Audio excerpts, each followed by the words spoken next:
You can. Awesome. Well, thanks everyone for attending our hopefully entertaining introduction to AI ML toolkits talk with Kubeflow. So hopefully you've got some interest in potentially Kubeflow or AI ML. Do you want to kind of kick us off here, Amber? So who are these people that are up here in front of you? And I really hate these kind of slides, but Chase made me do it. So I've been involved in open source now for about 15 or 16 years. I got started back in the Ubuntu days and with Intrepid, and I've done a few things in the last few years. I've co-authored the official Ubuntu book. I've been a technical reviewer for Art of Community, for those of you who've read John O'Bacon's book. I can't even tell you how many talks I've given throughout the years. I helped launch Linux New Media and used to blog about you in Ubuntu for Linux New Media and did some work for their admin magazine and other things. I was the first community manager at Linaro. I was the second employee hired at the Open Compute Project Foundation. So if you're familiar with OCP, you can either love me or hate me for that model that's there. I was at CoreLight for the Zeek project to get that. They had this great project that had been around for about 25 years when I got involved with it. So if you ever heard of Bro on the network security monitoring side, it later became Zeek. So I helped put the foundation under that. They didn't worry about the community back when it was started. And then recently I was the VP of Marketing and Community for Ricto, and I'm a very active Kubeflow community member. Not necessarily having formal leadership positions, but helping those leaders that are in those positions how to build community and how to really be a leader in the space. And I'm a decorated combat veteran. We can talk about that later, but that's another thing that I'm quite proud of. So here's my less cool slide. I'm Chase, just plain old Chase. It's me in the woods. I'm a staff solutions engineer at TileDB. So I know I have to be in the woods because I hang out with data engineers all day, and this is how I stay sane as I go on hikes. Previously, I was at an enterprise Kubeflow company, so I got to do a lot with platform engineering. Before that, I went through all the fun Kubernetes certs because I was really more infrastructure focused. So I've really gone slowly up the stack, which has been kind of nice. I authored the Introduction to AI ML Toolkits course. It's free. It's through the Linux Foundation. Feel free to take it. We talk about anything from what's the machine learning development lifecycle, how open source works, how to determine what open source projects are worth contributing to, right? How to meet the members of the project, understand their goals, initiative, licensing. We kind of go through that. And actually we wait until I think it's chapter 5 to actually introduce Kubeflow. So my solutions engineer hat was on, which is I need to defend why before I convince you to run my technology. So I also hate toil. And for our SRE fans here, these are non-linear things. These are chores. I hate them. I might spend 5 hours automating something that took me 10 minutes, and then I'll make you do it enough times to be worth it. So I'm a huge automation guy and optimization. The other cool thing about Chase that he didn't, I got the other mic, that he didn't tell you was when he came to Ericto, he said, Amber, I want to get involved in open source. And now you see what he's doing. So if you want to get involved in open source, don't let it hold you back. Just ask somebody, how do you get involved? And we're going to talk about that a little bit later. So Chase, you didn't know what you were asking when you asked me that? Worth it. One of the things that we also do is we're part of the Kubeflow community, as we mentioned. And this is Chase giving a demo and talking about Kubeflow at KubeCon at the Kubeflow booth, and me giving a talk at the Kubeflow Summit that was as a part of the co-located events at Kubeflow. So we do stay involved. We don't just talk about it. We actually fly places and get involved and help get other people involved as well. And then we also have some pretty cool, this is the book. Here's the author signing the book for us. We took pictures to make sure you guys could see that we actually met him and talked to him and asked him to sign a whole bunch of copies. And then we also have folks like PepsiCo and CERN and others that are involved in the community and using Kubeflow as part of their AI and ML side of things at their company. So we have a lot of really cool end users who are now coming forward and telling their stories. So if you're an end user here and you use Kubeflow or your company uses Kubeflow, we'd love to hear about it because we want to promote that you're using it in some way or form or fashion. And we don't just talk about Kubeflow. We also go to Greece and we get tattoos together. Chase got his first one a couple weeks ago. And this, just a side note, talking about community, the place that we went is the very first tattoo parlor in Athens and in the Mediterranean. This guy's dad, Paolo's dad, actually started it after he spent time with the U.S. Navy folks and came back to do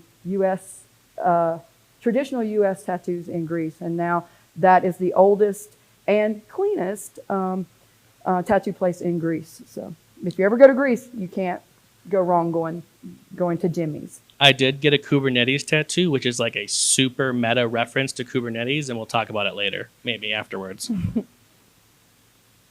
And I would like to give a shout out to Ben. Ben's in the back. So Ben is involved in doing a lot of the multimedia stuff for the community. This is the first talk that we're formally recording.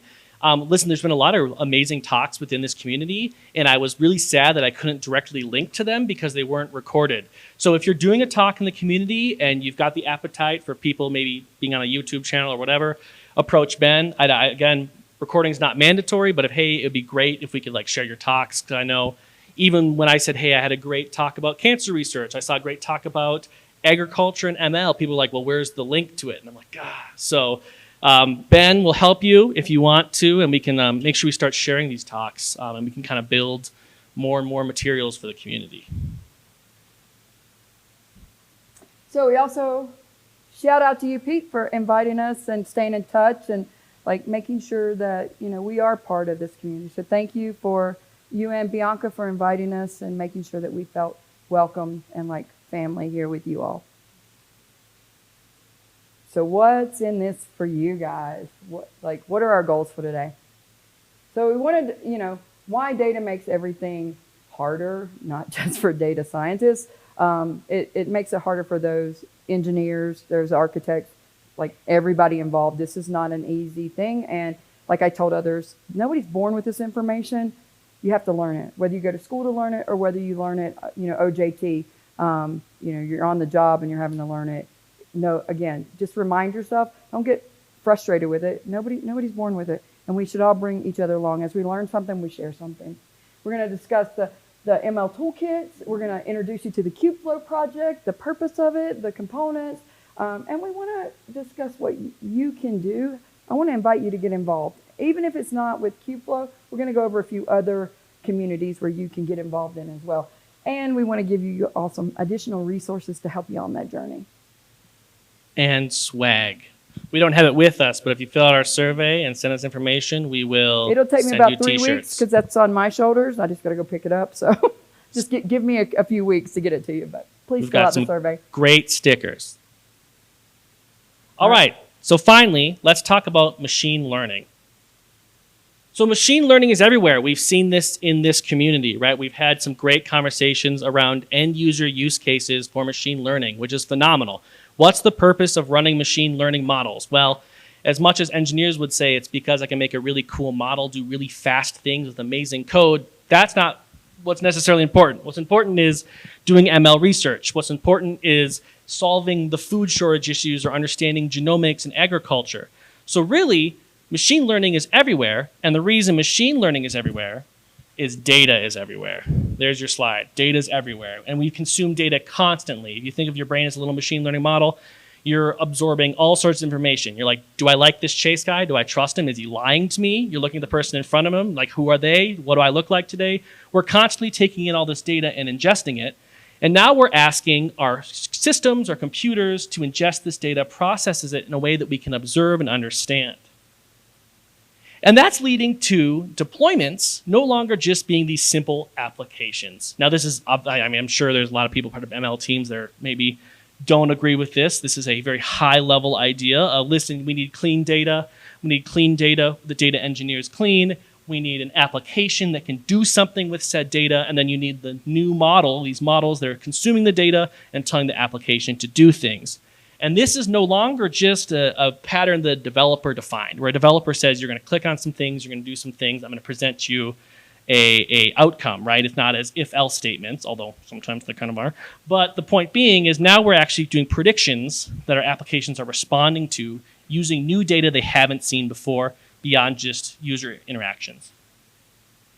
And this means our teams are bigger. And for those who might have just gotten over the DevOps craze, where you learned all these DevOps tools, well, now at least DevOps, when you had a developer and an operations people, they were maybe speaking the same language. Now we're taking an academic scientist who doesn't really care about the cloud, who doesn't care about these EC2 instances, and you're saying, hey, develop something for me that I can make into an application. And they say, great, here's my thing, machine learning engineer, make it work. And the machine engineer's like, this has to go in production. Like someone's going to touch this on the internet, and then they throw it to the operations who's like, well, now if this breaks, I get woken up at 2 a.m. And then do I blame the data scientist? And this whole new culture is being developed as we start to develop machine learning applications. And it's way more than just dev and ops, right? For a while, it was let's do data scientists, let's do machine learning. So we thought that it was just these kind of isolated personas. We were kind of in the early exploring eras. But now we have data scientists, right? We're saying what's the end user application consuming the model? We have the machine learning engineer hardening the model, making sure it can scale and fail. We have operations deploying it. We have stakeholders saying, I just spent all this money on this infrastructure.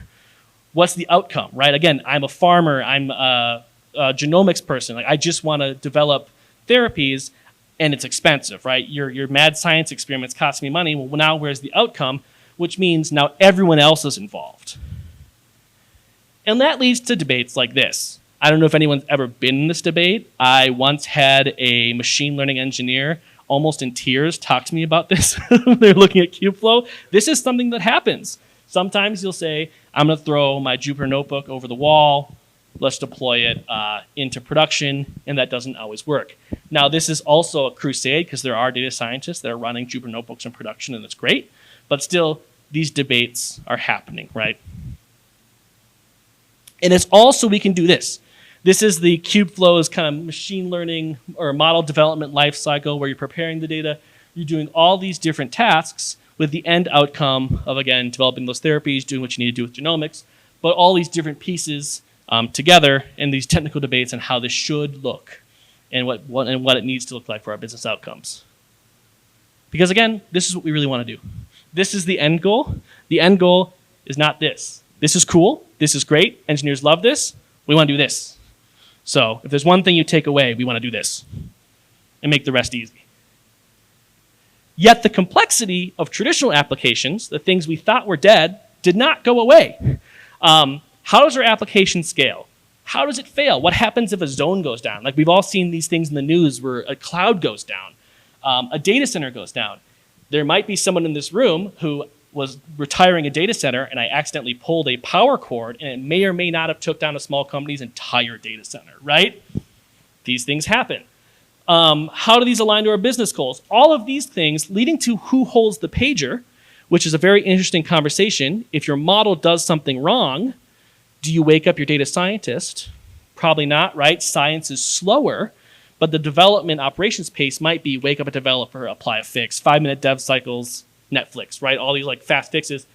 But science takes time, data takes time. You wouldn't necessarily wake up a data scientist because they might need to get new data, understand, right? This analysis takes effort. So there's this whole culture change. And again, my favorite kind of SRE rallying cry is we want to optimize for sleep, right? We only want to wake people up if they need to. Otherwise, we should be able to gracefully handle our errors and automate them.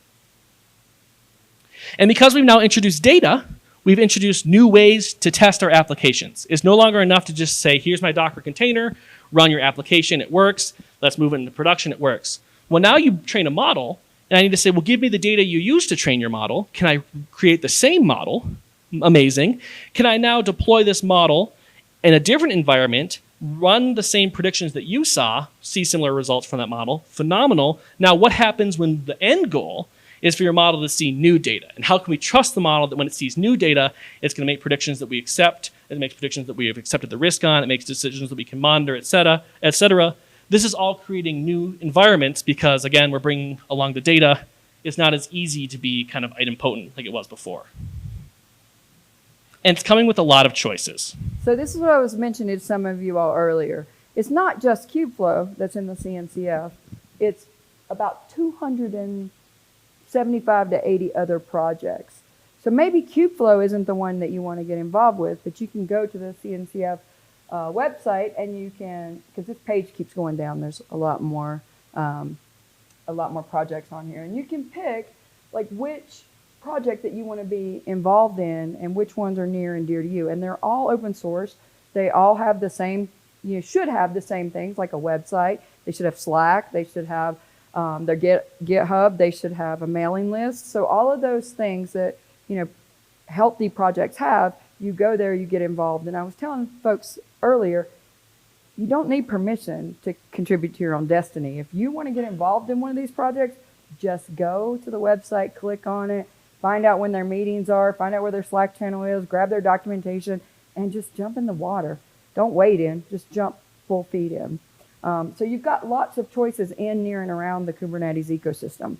Kubeflow is just one of those things. And as you can see here, like Argo's another one that we talk about in the Kubeflow community, and Chase, you talk about in the Tile community as well. So you have lots of choices. Don't have tunnel vision on just one project. And a lot of these projects work together. They're stacked to create your whole platform. And so you'll learn how each of these work together. So don't limit yourself.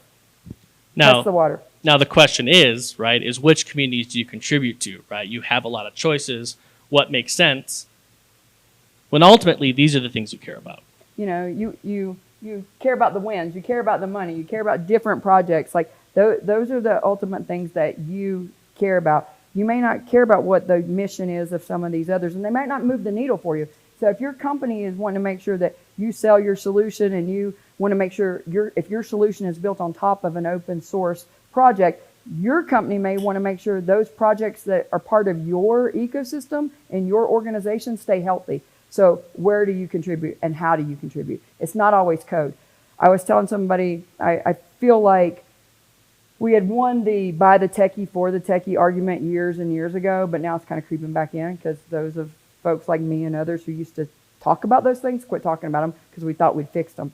But it's not just code that you contribute. Think about the thought leadership. Think about the use cases. Think about the white papers. Think about all those things that you can do in and around your project and your product that isn't code, that is needed. So don't limit yourself to thinking, oh, I don't write code. So it's all about what do you and your organization care about. And some organizations just care about revenue, like how are you driving revenue and how are you going to get that next customer.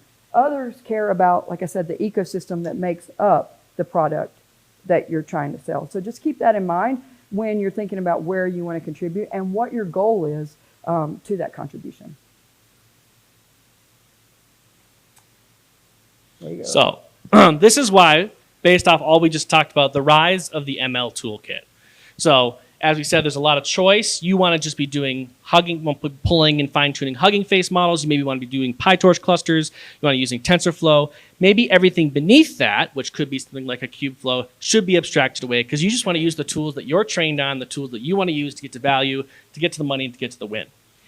So really, toolkits were born out of the necessity to focus on the business outcomes without burning all these engineering cycles, constantly evaluating new tools, constantly trying to decide which of these communities to trust, which of these vendors to trust, because ultimately you want to do what's upstream of you. And if you've read this amazing book called The Phoenix Project, that's kind of the whole point is, right, what's your core property? Are you building cars? Well, part of building cars is having an efficient factory, just like we learned with DevOps and software. This is really kind of this important conversation. So what does your factory look like and how that is aligned to your business? And this is why you hear these conversations of build versus buy, which is really about a level of control, right? How much of the project do you have control of? How composable is it, right? What can you attach to this project? Doesn't attach to your environment, your relations, your skill sets? And then how are you contributing to this project? Am I paying a vendor that's open source to this project to contribute on my behalf, doing support, no problem. Are we contributing directly and doing this in-house? That makes sense. But again, these toolkits are saying that your core business might not just be running a platform. You're developing the platform. You want to maybe run something that's opinionated, that you know is backed, and you just know it's here to stay. And about the build versus buy, I hear this at a lot of talks. People are always asking, do I build this in-house or do I buy it? Well, what are your customers telling you, or your in-house users? Like, are there tools they're using that are open source? They already have their models in that. Like, why recreate something? Why recreate a tool that they're already using? Did you think about modularity? Did you think about the security of it? You know, how secure is the build versus the buy option? And so there's a lot that goes into that a lot of people don't even think about. They're just thinking in terms of engineering resources, what will that cost me versus if I buy this thing? Well, you've got to look at, again, what is your goal and where are you looking to contribute the resources, the limited resources that most companies have? Where do you want to put those resources at, and how will it move the needle for you the best? This is the whole, there's no such thing as free software, right? If you're building in-house with open source components, you probably need to work the community for upgrades, for contributions, et cetera. So make sure we have that kind of conversation when you decide between your ML toolkits. Here's some common toolkit components, whether you're looking at something like a Kubeflow or like a Flight. There's usually some level of workflow orchestration, your pipelining tools, right? Your CI/CD, Tecton, et cetera. Containerization or a scalable and distributed processing, right? How can I reproducibly share and deploy things in multiple environments? Integration with cloud, I said, and Kubernetes, because Kubernetes is trying to kind of lead the way for machine learning, as in it's a really great elastic service that I can kind of scale and fail. But again, how do you integrate with all these cloud services? Because they're kind of, when it comes to a lot of these different platforms, they might be hosted in the cloud. How does it support the programming languages and the frameworks you want to use? If you've got in-house a lot of TensorFlow experience or PyTorch, does it support that? How do they align with that community in their roadmap? Do you need model versioning and tracking? How can you extend it and make it customizable for your organization? How do you monitor it? And anything else? Does anyone have something I'm missing that they think that they should have in a machine learning toolkit? Does anyone have an opinion? Nothing, James? Nothing? No? I was waiting for James to call me out here. So when do you need a toolkit? Honestly, this is a deeply personal question, and I talk to customers about this all day, but you never need a toolkit. There are people running amazing things in production that don't have a huge platform behind them, but then you start to say, well, when does it start to hit a point of scale where it makes sense to optimize, where it makes sense? You know, early on in your experimentation phase, does it make sense to use Jupyter Notebooks to deploy manually? Okay. But the goal of an SRE or running a platform or supporting as a machine learning engineer is it shouldn't scale linearly with your customers. Meaning, as a machine learning engineer, you should be able to support multiple data scientists. I should be able to manage multiple applications. Otherwise, the whole rallying cry of we can do things efficiently and competitively kind of fails there. We're going to talk about maturity levels. There's this kind of like, am I mature enough? And really, it doesn't matter. You decide your own maturity. You can use scales, et cetera. But it's all about measuring. You can't improve what you don't measure. So you need to measure what applies to the outcomes you're looking for, your customers. This is like SRE 101, right? You can buy as many 9s as you want, but what does that do for you, right? Yes, you can distribute this globally, but do your customers really need that? Or is that more expensive than potentially the outcome of your project? And I think machine learning is running into this, where you're spending a ton of money on this project. Then you have to ask yourself, how much money is this model going to bring in? And then you say, well, I bought all these expensive platforms. You know, it's a minimum of $2 million just to start developing. Well, now that's a lot of pressure on your team, your data science team, to bring that much revenue because you asked for all these tools. So really understanding what tools do you need to bring and have a potential toolkit that can kind of grow with you as you mature. There's this really great book for those who are interested in cybersecurity. Brian Finster's I'm a fan of kind of a lot of his platform engineering stuff. And he says the goal of a platform is to make the right thing easy to do. And the right thing is a deeply kind of philosophical conversation around your org and this decision. So making the right thing easy to do so that when your data scientists are running things, they're deploying things, they know that they're doing it in a way that has automated kind of that trust under the hood, so they can make sure that they're deploying things without necessarily causing other risks to the business they're not aware of or not trained to understand. Again, processes help us trust and understand every piece of these components need to have something that's in it for you. And this is one of my favorite quotes from the SRE manual, which if anyone's read the SRE handbook, right?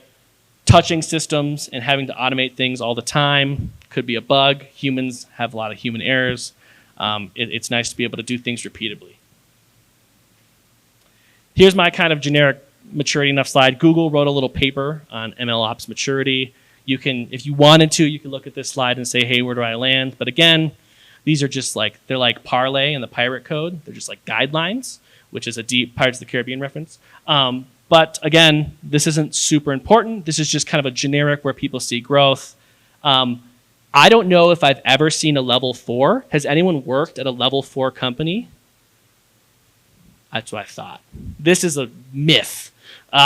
This is someone trying to sell you a platform. But level 4 is very, very, very, very, very, very hard, to the point where even the people you're hiring to do level 4, you have to say, is this real?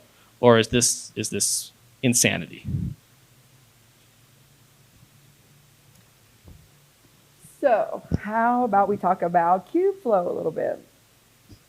So it originated at Google. A couple guys at Google decided to create it. They open sourced it.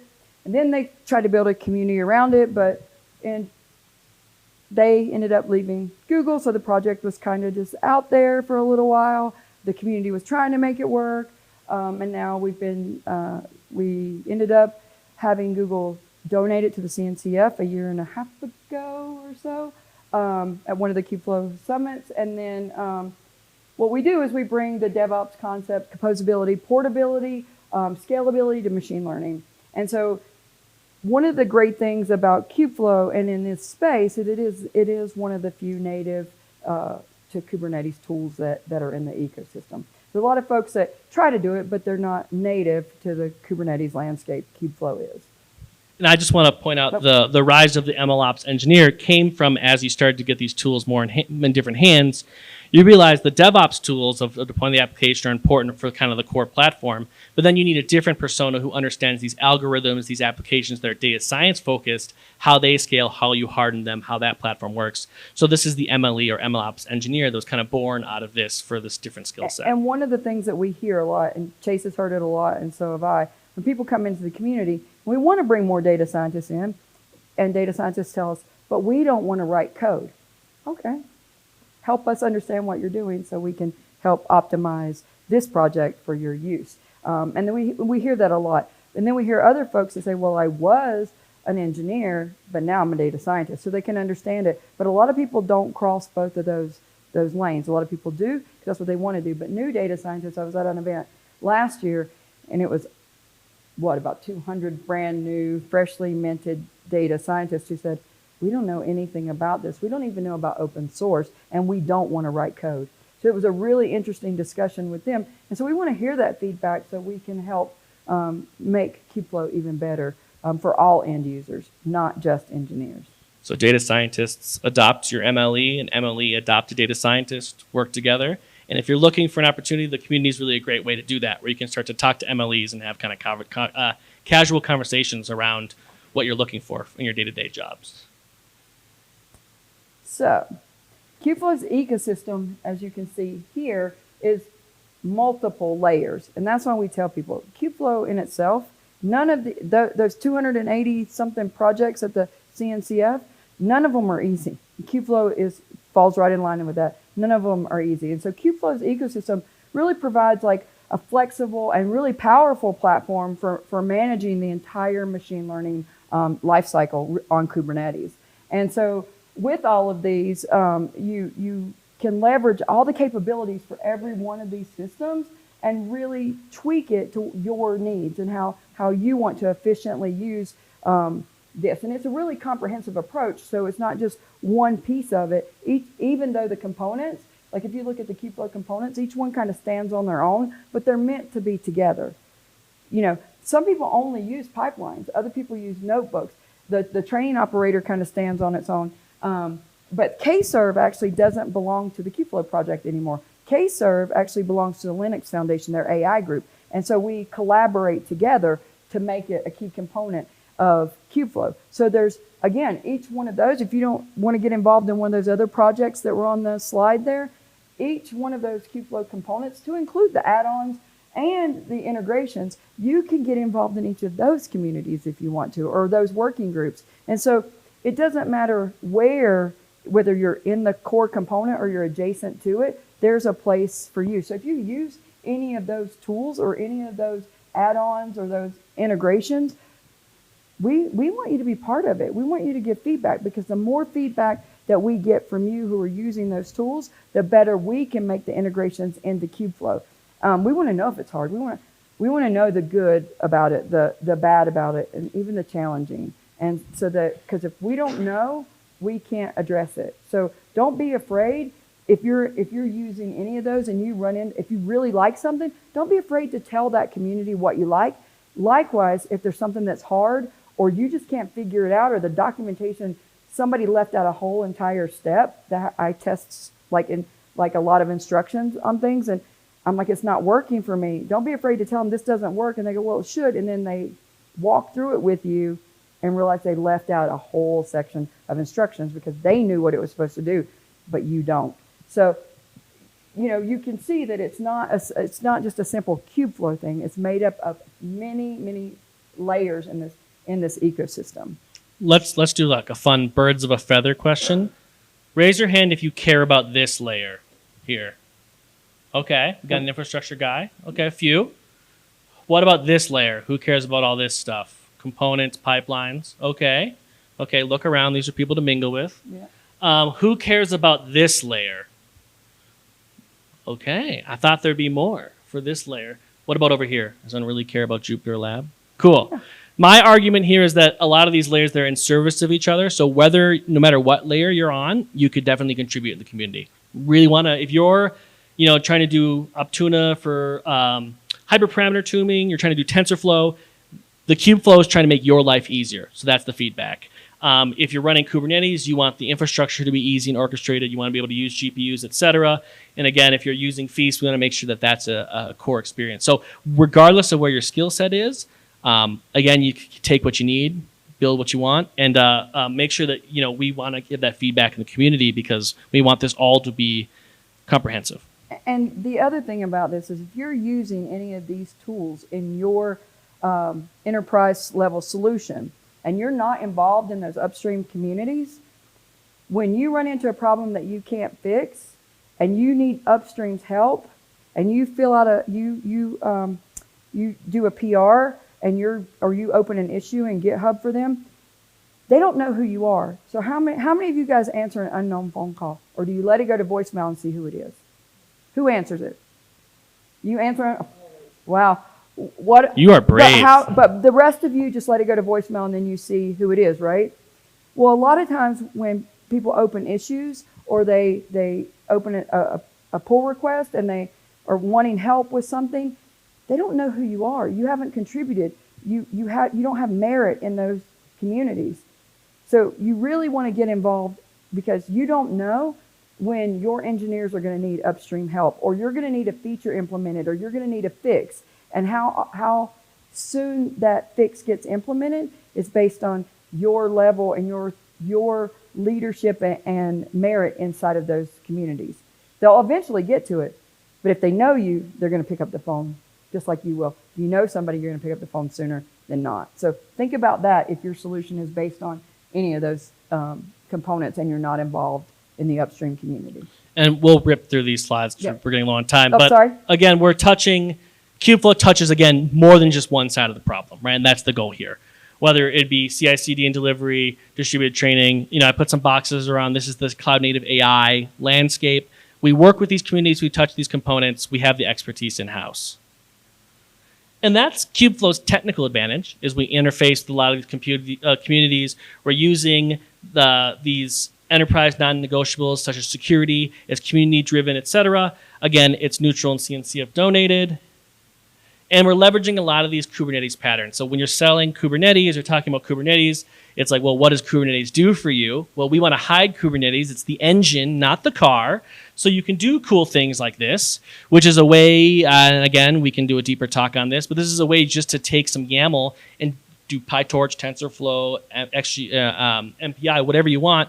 Declaratively, it spins up the cluster for you, runs your job, and disappears. All you had to do was write the code, maybe put it in a container, depending on kind of how you want to do this, launch it, and all of this happens outside of what you need to know. You can get a DAG, you can see what runs, but again, it's framework agnostic. You're not worrying about the life cycle of these underlying services.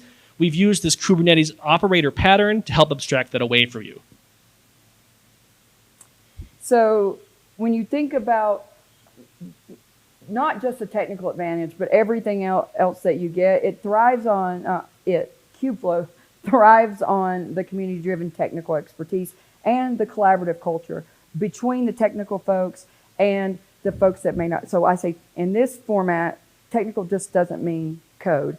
It means those who are training those models and serving those models and everything else in between, from content creation and everything that gives the documentation, everything around the code that you need so other people can get involved. And so we really rely on that. We have specialized working groups, everything like in that other slide. I'm not going to go back over it. And we need to have the widespread adoption. And we have about 13.4 stars, 14,000 stars, or 14,000 stars on that. But stars mean nothing. Stars are a vanity stat. You look at stars and forks, and then you get the real picture. So if you're looking at a project and you want to see its popularity, don't just look at stars. Go and look at how many forks have been created, and then go see who created those forks. That's going to tell you how widespread the adoption is and what impact it's having in that ecosystem. And you can track, part of this is you can also track the lineage of anything that's brought into the community, such as the Spark operator is brand new to the community.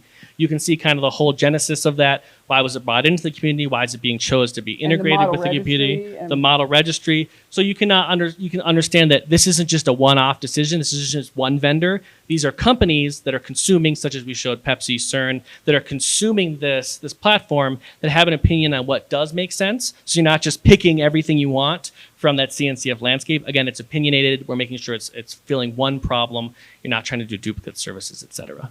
This was a great white paper that the CNCF did, and there's one quote I'm not going to go through everything. These slides will be available with the speaker notes, but there's a quote in this white paper that says, cloud-native technologies enable scalable, reliable, and efficient AI/ML workflows, facilitating the operational intelligence, operationalization of intelligent applications through automation, collaboration, and enhanced resource management, meaning that it really aligns with Kubeflow's capabilities, and it emphasizes what we're doing in Kubeflow with the scalability, the reliability, the efficiency, and it leverages the whole Kubernetes to streamline that entire workflow. So everything that we do that we're working toward in the Kubeflow community is summarized and even expanded on in this white paper, and we'll make sure that you have the link for it. It's a really good resource to take a look at.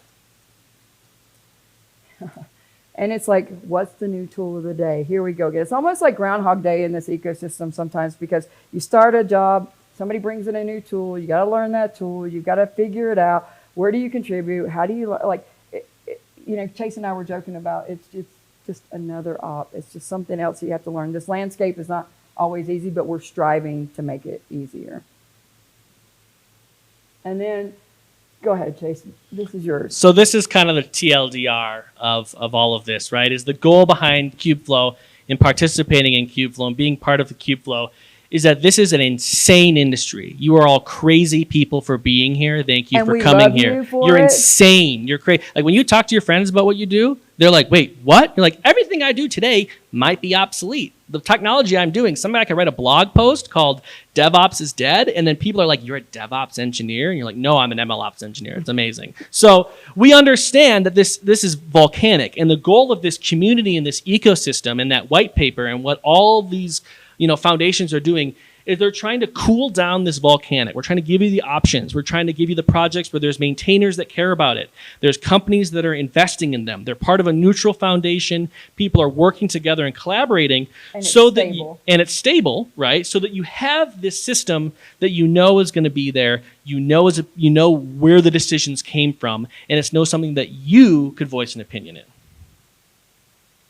So I know we're running on time, so I'm going to hurry through this, but we want you to get involved. And so there's the mailing list, there's the GitHub repos. I think we've got like 32 of them. You can take a look at them. You can share your experiences. I want to know. I want to know what your experiences are, and I want to highlight them, and if they're not good, we want to fix it.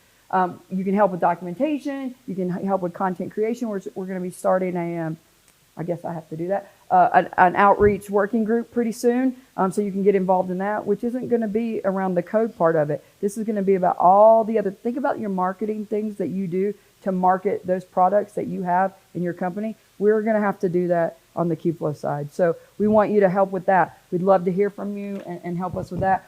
The examples repo, I'm just going to talk about this for a second. They're all broken. And like some of them work for like 3 releases back. Nobody's updated them. So if you want to help with this and you want to take a look at some of those examples, because a lot of them aren't being maintained anymore, take a look at them and see if you can make them work with 1.9 and then resubmit it back.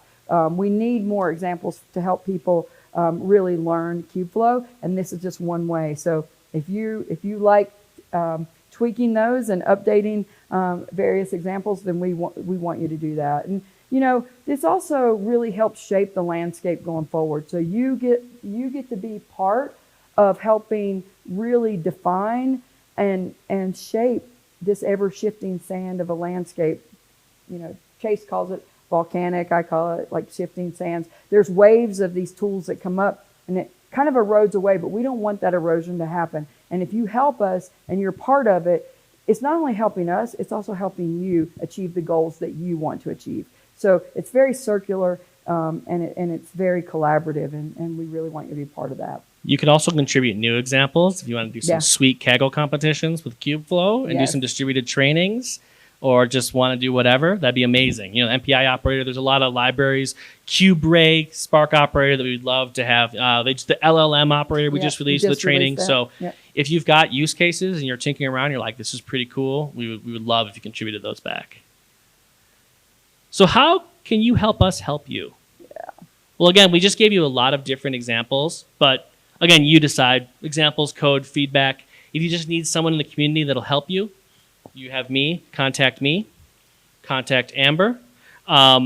Say hi at Kubeflow Summit. I think it's now just AI Day. It's a co-located event. It's not Kubeflow Summit anymore. They took the Kubernetes AI Day and Kubeflow Summit and combined it into one Kubernetes AI Day. So that's going to be in Utah this year. So it's not too far from here. In November. So if you want to come say hi to the booth or attend AI Day, we'll be there. And we've transitioned the Kubeflow Slack into the CNCF Slack. Yeah. So join the CNCF Slack. You'll see the Kubeflow channels. We'd love to hear from you there. We'll point you in the right direction, too. If you're asking kind of a life sciences question or something, we'll be like, we got the guy. We'll introduce you. One of the things Chase and I both do, we'll both say, I don't know, but let's learn together, and we'll go on the journey with you. Now, if you want to learn about Kubeflow, there's an adorable Kubeflow book that is Kubeflow for children. So you can read it to your younglings and get them ready, or just show them this talk. I think, it'll be good. But we could do another deeper dive talk if there's some engineers here that want to see some demos and how this actually works in the real world, because I just said a lot of promises and I can prove them. There's kubeflow.org. There's a YouTube playlist. There's a really cool talk that CERN did on how they use Kubeflow. And it's my favorite talk because it's a machine learning engineer who's like, I built this really cool stuff. And then there's a physicist that goes deep into like antimatter. And you can tell the engineer kind of like glazed over. And he's like, but it's great because we use Kubeflow. And he's like, it's great because I get to use Kubeflow. And I'm like, that's how this should work, guys. It's awesome. And that you'll just have to search for Kubeflow Summit Europe, and that's the playlist. It's awesome. There's a bunch of good talks. There's a Kubeflow LinkedIn where we post about the newest release. 1.9 just came out. Again, there's the training course that was just released with some hands-on stuff that I created. Also, you can ask questions on Slack. Feel free, do it, and you should be good to go. This is a survey. If you fill this survey out, we'll send you a T-shirt. That's all I got for this one. It's not chasing the mouse in his pocket. It's me. So just give me a couple of weeks to get that out to you. And some stickers. Yeah, I got some stickers for you too. Awesome. Thank you.